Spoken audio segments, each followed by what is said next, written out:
बच्चों, मैग्नेट्स को हम बहुत कदीम ज़माने से जानते हैं, लेकिन हम हमेशा ये सोचते हैं कि मैग्नेट्स के अंदर ऐसा क्या है जो एक मैग्नेट दूसरे को अट्रैक्ट भी करता है और रिपेल भी करता है। तो आज हम जानेंगे इसी की वजह।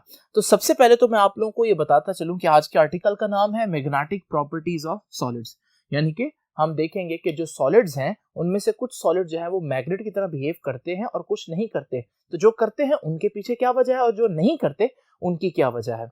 सबसे पहले हम ये देखेंगे कि एम्पेयर इस बारे में क्या कहता है। देखिए, एम्पेयर ने अपनी जो थ्योरी दी वो जरा एक नजर देखते हैं। उसने कहा कि अगर हमारे पास एक करंट कैरिंग सोलेनाइड हो तो उसके गिर्द भी मैग्नेटिक फील्ड होता है। यानी एम्पेयर ने हमें ये बताया पहली दफा कि हमारे पास जो मैग्नेटिक फील्ड है वो सिर्फ मैग्नेट्स के गिर्द नहीं होता, बल्कि जहां करंट पास कर रहा होता है वहां भी मैग्नेटिक फील्ड होता है।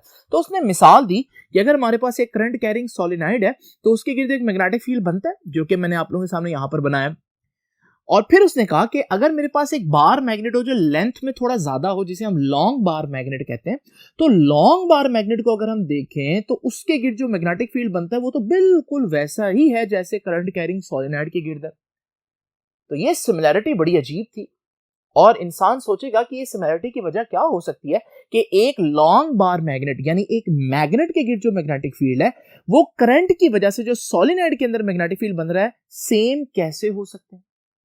इसी तरह से उसने दूसरी बात ये की कि अगर आप गौर करें, अगर हमारे पास एक करंट कैरिंग लूप हो, ठीक है, सोलेनाइड और लूप में क्या फर्क होता है? सोलेनाइड में बहुत सी टर्न्स होती हैं, देख रहे हैं आप लोग, लूप में एक टर्न होती है, लेकिन वो नजर क्यों नहीं आ रही? क्योंकि अगर आप देखें, अगर आपके पास टर्न होगी तो करंट ऐसे मूव करेगा, तो क्योंकि वो प्लेन से बाहर आएगा तो वो मैं यहाँ शो नहीं कर सकता, इसलिए मैंने यहाँ डॉट बनाया। डॉट का मतलब करंट बाहर को आएगा और नीचे क्रॉस का मतलब करंट अंदर को जाएगा, यानी कि करंट इस तरह से एक लूप में सर्कुलर मूव करेगा।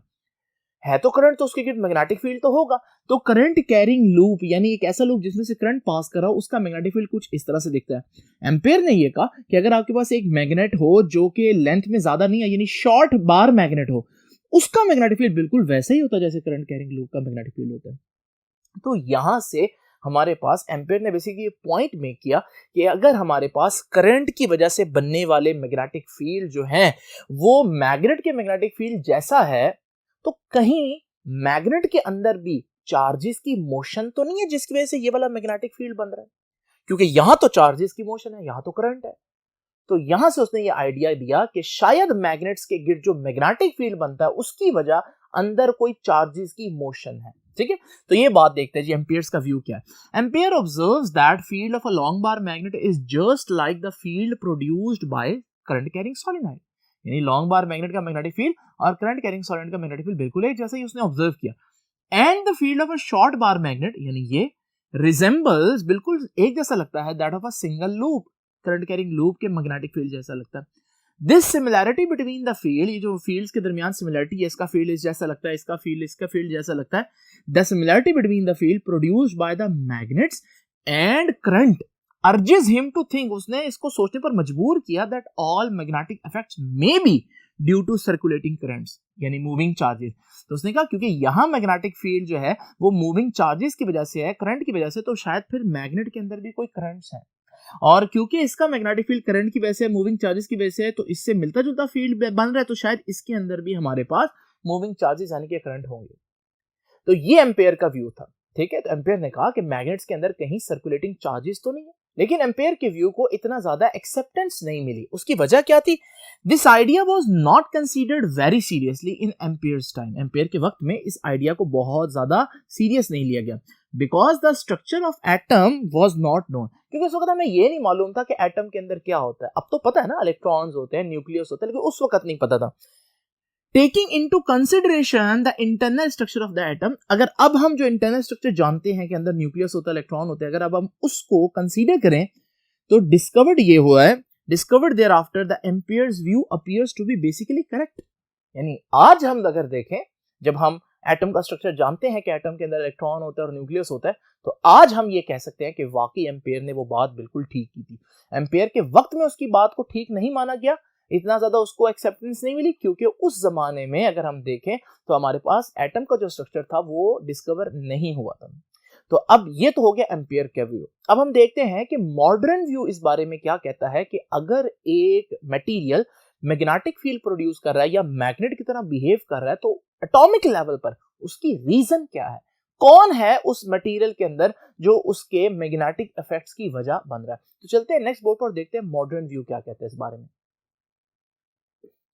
तो आइए स्टूडेंट्स, अब देखते हैं कि मॉडर्न व्यू क्या कहते हैं। As we know that magnetic field is due to motion of charge, ठीक है। अब हम लोग जानते हैं कि करंट अगर मैग्नेटिक फील्ड प्रोड्यूस कर रहा है तो हम कह सकते हैं कि मैग्नेटिक फील्ड की वजह क्या है, मोशन ऑफ चार्ज। तो अगर किसी मटेरियल के जो एटम्स हैं वो मैग्नेटिक फील्ड प्रोड्यूस कर रहे हैं तो फिर हम ये कहेंगे मॉडर्न व्यू में कि शायद उस मटेरियल के अंदर मोशन ऑफ चार्जेस है जिसकी वजह से मैग्नेटिक फील्ड प्रोड्यूस हो रहा है। लेकिन एक एटम के अंदर दो ही चार्जेस होते हैं, या इलेक्ट्रॉन या न्यूक्लियस। तो पहले हम चेक करेंगे कि क्या न्यूक्लियस की मोशन तो नहीं है जो मैग्नेटिक फील्ड प्रोड्यूस कर रही है किसी भी मटेरियल के अंदर, और इसी तरह से फिर हम ये देखेंगे कि कहीं इलेक्ट्रॉन तो नहीं है जिसकी वजह से कहीं मैग्नेटिक फील्ड प्रोड्यूस हो रहा है उस मटेरियल के अंदर। तो बेसिकली हम वजह जानेंगे कि एक मटेरियल अगर मैग्नेट की तरह बिहेव कर रहा है तो उसके अंदर असल में मैग्नेटिक फील्ड का रिस्पॉन्सिबल है कौन, न्यूक्लियस या इलेक्ट्रॉन्स। तो ये बात हम लोग देखते हैं कि मोशन ऑफ चार्ज तो रिस्पॉन्सिबल होती है, लेकिन एक एटम के अंदर कौन से चार्जेस होते हैं। An atom has a positively charge nucleus, एक न्यूक्लियस होता है positively charge, and a negatively charge electron, और इलेक्ट्रॉन होते हैं जिन पर नेगेटिव चार्ज होता है। Let us analyse the magnetism due to the motion of these charges. तो हम देखेंगे कि इन चार्जेस में कौन रिस्पॉन्सिबल है मैग्नेटिज्म प्रोड्यूस करने के लिए। तो पहले हम न्यूक्लियस को स्टडी करेंगे, तो इसलिए मैं कह रहा हूं magnetism due to the nucleus. अब क्योंकि मैग्नेटिक फील्ड चार्ज की मोशन से है, तो मैंने जो पहला चार्ज आपके सामने यहां पर सोचा है वो न्यूक्लियस है, तो उसकी दो किस्म की मोशंस पॉसिबल हो सकती है। मैं ये नहीं कह रहा दोनों ही होंगी, वो तो अब हम एनालाइज करेंगे तो पता चल जाएगा कौन सी है और कौन सी नहीं है। लेकिन अभी हम थोड़ी देर के लिए इसको रिसर्च करने के लिए, इसको स्टडी करने के लिए हम ये कहते हैं कि हमारे पास न्यूक्लियस की दो किस्म की मोशंस हैं, ऑर्बिटल मोशन और स्पिन मोशन। ऑर्बिटल मोशन ऐसे है जैसे जमीन सूरज के गिर्द एक ऑर्बिट में मूव करती है, और स्पिन मोशन ऐसे जैसे लट्टू अपनी जगह पर अपनी एक्सिस पर वो स्पिन कर रहा होता है, ठीक है ना।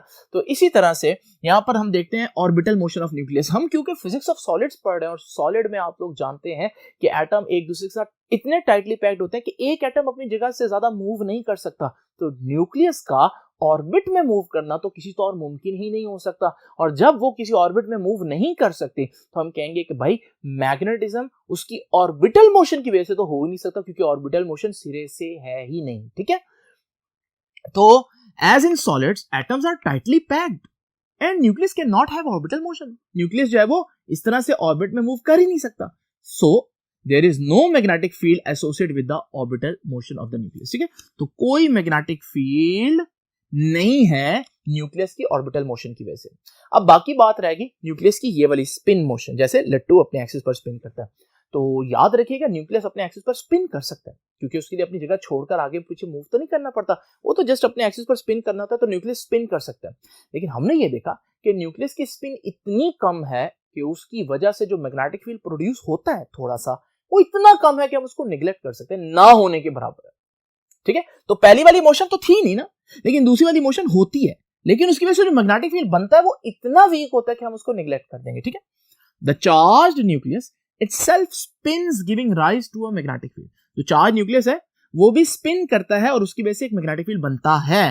हाउएवर, ताहम it is much weaker than that of the orbital electron.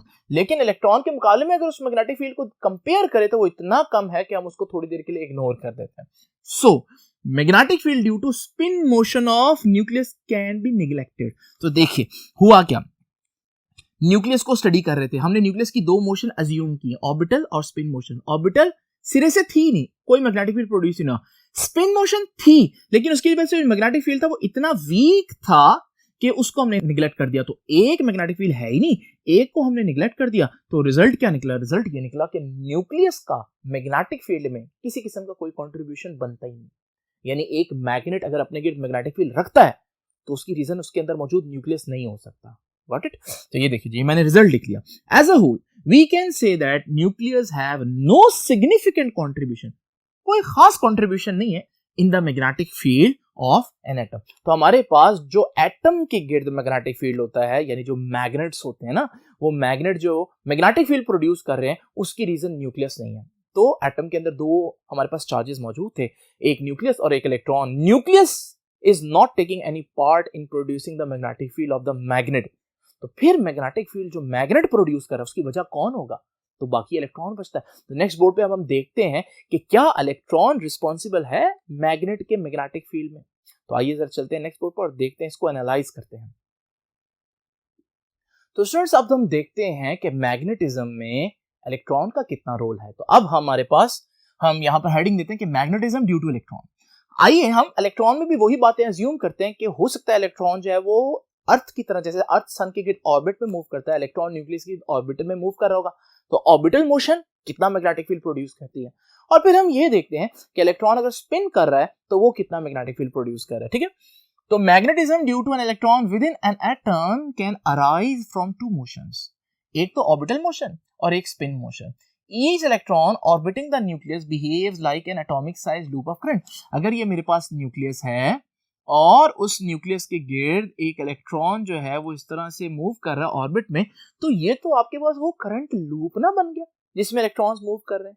बस ये है कि उसमें बेतहाशा इलेक्ट्रॉन्स एक करंट लूप में मूव कर रहे होते हैं, लेकिन यहाँ पर एक सिंगल इलेक्ट्रॉन है, तो ये छोटे लेवल पर, एटॉमिक लेवल पर एक करंट लूप, और current loop magnetic field produce करता है। तो यहाँ पर भी एक मैग्नेटिक फील्ड प्रोड्यूस होगा इसकी ऑर्बिटल मोशन की वजह से। ठीक है, तो each electron orbiting the nucleus behaves like an atomic size loop of current, ठीक है ना, that generates a small magnetic field. This situation is similar to the field created by the current loop. और उसका जो magnetic field होगा वो बिल्कुल वैसा ही होगा जो हमारे पास एक करंट कैरिंग लूप का मैग्नेटिक फील्ड था, उसके सिमिलर होगा। ठीक है, तो इसका मतलब ऑर्बिटल मोशन ऑफ इलेक्ट्रॉन्स तो मैग्नेटिक फील्ड जनरेट करता है। ठीक है, अब स्पिन मोशन ऑफ इलेक्ट्रॉन जो हमने देखा वो भी जनरेट करता है। तो each electron possesses a spin. अच्छा, ये स्पिन जो है ना, अब क्योंकि आपके लेवल पर हम बता नहीं सकते, तो आपके लेवल पर स्पिन का मतलब यही होगा कि इलेक्ट्रॉन अपने एक्सिस पर इस तरह से मूव कर रहा है, जैसे स्पिन कर रहा है, जैसे लट्टू स्पिन करता है अपने एक्सिस पर। लेकिन ये बात थोड़ी सी दुरुस्त नहीं है। क्वांटम फिजिक्स में आगे चल के आप पढ़ेंगे कि स्पिन का मतलब यहाँ कुछ और होता है, एक इंट्रिंसिक स्पिन होती है, यहाँ पर हम इसको डिस्कस नहीं कर सकते। तो आप इसको उसी तरह इमेजिन कर सकते हैं। तो इलेक्ट्रॉन अगर अपने एक्सिस पर इस तरह से स्पिन कर रहा है, तो ये भी तो मोशन ऑफ चार्ज हुई ना, इसकी वजह से भी कुछ मैग्नेटिक फील्ड जनरेट होगा। ठीक है, each electron possesses a spin that also give rise to a magnetic field, तो उस वजह से भी कुछ मैग्नेटिक फील्ड होगा। तो देखिए रिजल्ट क्या निकला, न्यूक्लियस का रिजल्ट ये था कि न्यूक्लियस कोई कंट्रीब्यूशन नहीं कर रहा मैग्नेटिक फील्ड में, क्योंकि उसकी ऑर्बिटल मोशन होती नहीं है, स्पिन बहुत कम होती है, तो उसका फील्ड निगलेक्ट किया जा सकता है। इलेक्ट्रॉन के बारे में देखा कि इलेक्ट्रॉन की ऑर्बिटल मोशन की वजह से भी मैग्नेटिक फील्ड होगा, और इलेक्ट्रॉन की जो स्पिन मोशन है उसकी वजह से भी मैग्नेटिक फील्ड होगा। इसका मतलब एक मैग्नेट जो मैग्नेटिक फील्ड क्रिएट कर रहा होता है, जनरेट कर रहा होता है, जैसे लोहा है तो उससे बना वो जो मैग्नेट है वो एक मैग्नेटिक फील्ड जनरेट कर रहा होगा, उसकी वजह एटॉमिक लेवल पर, क्योंकि न्यूक्लियस तो हो नहीं सकती, तो फिर कौन रह जाती है, इलेक्ट्रॉन। तो किसी भी मैग्नेट के मैग्नेटिक फील्ड की कौन वजह है, असल में इलेक्ट्रॉन है। ठीक है, तो देखिए magnetism is therefore due to, तो मैग्नेटिज्म की फिर वजह क्या बच गई, due to spin and orbital motion of electrons. असल में who is responsible, electrons are responsible for the production of magnetic field surrounding the nucleus and is thus a property of all substances. अब क्योंकि आप लोग जानते हैं कि वजह क्या बनी, इलेक्ट्रॉन, और दुनिया के हर एटम में इलेक्ट्रॉन होता है, ऐसे है ना, तो हर एटम में जब इलेक्ट्रॉन होगा तो हर एटम में जो इलेक्ट्रॉन होंगे वो मैग्नेटिज्म की वजह बन रहे होंगे। तो इसका मतलब ये जो मैग्नेटिज्म है ये चंद एक एलिमेंट से रिलेटेड नहीं है, बल्कि ये हर सब्सटेंस की प्रॉपर्टी होगी। वजह क्या बनी हर सब्सटेंस की, क्यों है प्रॉपर्टी, क्योंकि इलेक्ट्रॉन्स की वजह से मैग्नेटिज्म आ रहा है, और इलेक्ट्रॉन हर सब्सटेंस में मौजूद होते हैं। ठीक है, thus the source of magnetism of an atom is electron। तो फिर मैग्नेटिज्म की जो असल सोर्स है, जो वजह है, वो कौन हुआ एटम के अंदर, इलेक्ट्रॉन। न्यूक्लियस का कोई कंट्रीब्यूशन नहीं है, पहले बता चुका हूं। अब सर देखते हैं मैग्नेटिक डायपोल क्या होगा।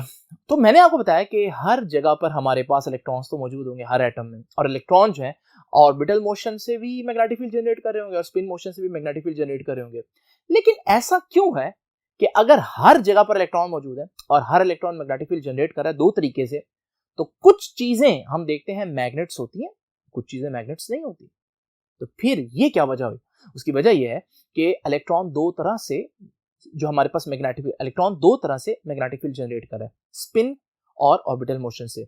कभी कभार स्पिन और ऑर्बिटल मोशन दोनों मैग्नेटिक फील्ड जनरेट कर रही होती है, लेकिन उन दोनों के मैग्नेटिक फील्ड एक दूसरे को कैंसिल कर देते हैं, जिसकी वजह से एटम में as a whole magnetic field नहीं बचता। लेकिन कभी कभार ऐसा होता है कि एक एटम के अंदर मौजूद जो ऑर्बिटल मोशन की वजह से मैग्नेटिक फील्ड है और स्पिन मोशन की वजह से मैग्नेटिक फील्ड है, वो एक दूसरे को कैंसिल करने की बजाय सपोर्ट करेंगे, और फिर हमारे पास एक रिजल्टेंट मैग्नेटिक फील्ड बच जाएगा। तो ऐसी सूरत में जब बच जाएगा तो हमारा जो एटम है वो एक छोटा सा मैग्नेट बन जाएगा। एटम एक छोटा सा मैग्नेट बन जाएगा। अब हजारों एटम जब छोटे छोटे मैग्नेट होंगे तो फिर आपके पास पूरा मटेरियल भी मैग्नेट बन जाएगा। तो ये हमारे पास मैग्नेटिक डायपोल है बेसिकली, ठीक है।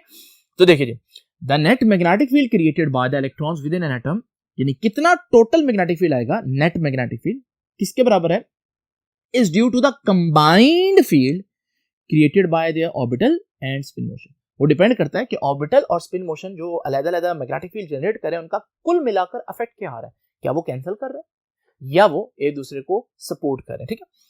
Since there are a number of electrons in an atom, their currents or spins may be so oriented or aligned as to cancel the magnetic effects mutually or strengthen the effects of each other। ये भी मुमकिन है कि atoms एक दूसरे के जो magnetic field है उनको कैंसिल करे, और ये भी मुमकिन है कि स्ट्रेंथन करे, ठीक है। स्ट्रेंथन का मतलब सपोर्ट करे। एन एटम, ऐसा atom in which there is a resultant magnetic field, जिसमें वो कैंसिल ना करें, ठीक है, सपोर्ट करें ताकि कुछ मैग्नेटिक फील्ड बच जाए, behaves like a tiny magnet and is called a magnetic dipole। तो वो एटम एक छोटा सा मैग्नेट बन जाएगा।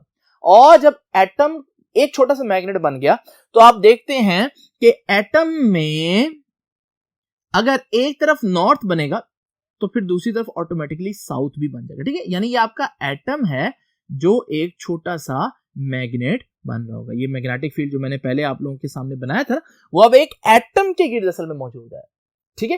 तो याद रखिएगा, यहां से हमें एक और बात पता चलती है कि साउथ क्या है, साउथ सिर्फ नॉर्थ की ऑपोजिट साइड है, और नॉर्थ के ऑपोजिट कोई ना कोई साइड तो हमेशा एग्जिस्ट करेगी। तो इसका मतलब हमारे पास जब भी नॉर्थ होगा साउथ उसके साथ होगा, यानी साउथ को नॉर्थ से जुदा करना मुमकिन नहीं है।